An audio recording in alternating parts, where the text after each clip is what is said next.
हकीकी आज़ादी मार्च वजीराबाद से आज दोबारा शुरू होगा। मार्च वहीं से शुरू होगा जहां 13 लोगों को गोलियां लगीं, जहां हमारा मजलूम साथी शहीद हुआ। चेयरमैन पीटीआई इमरान खान ने कौम के नाम खुसूसी पैगाम जारी कर दिया।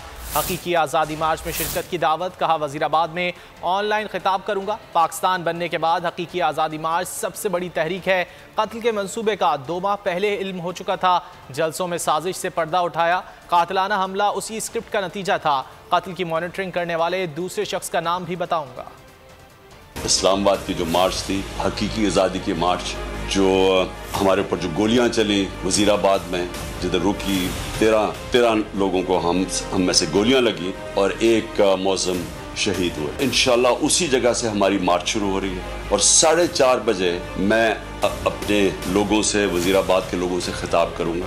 और मैं आज आप सबको कहना चाहता हूं कि देखें, ये जो हकीकी आज़ादी की तहरीक है, ये आपके लिए, पाकिस्तानियों के लिए। जो कौम आज़ाद नहीं होती उसकी परवाज ऊपर नहीं होती। इंसाफ कौमों को आज़ाद करता है और ये इस वक्त पाकिस्तान बनने के बाद सबसे अहम इस मुल्क की हकीकी आज़ादी की तहरीक है। मैं चाहता हूँ सब आप इसमें शिरकत करें। और अगर आपको हमारी ये वीडियो पसंद आई है तो लाइक पर क्लिक कीजिए। बहुत अच्छी कवरेज की है। ये मार्च की तो जबरदस्त कवरेज थी। बॉल की प्रॉब्लम सबसे बेस्ट थी। सबसे ज्यादा रील्स और सबसे ज्यादा रेटिंग के साथ बोल रहा नंबर 1। सब्सक्राइब करें और बेल दबाएं ताकि कोई खबर रह न जाए।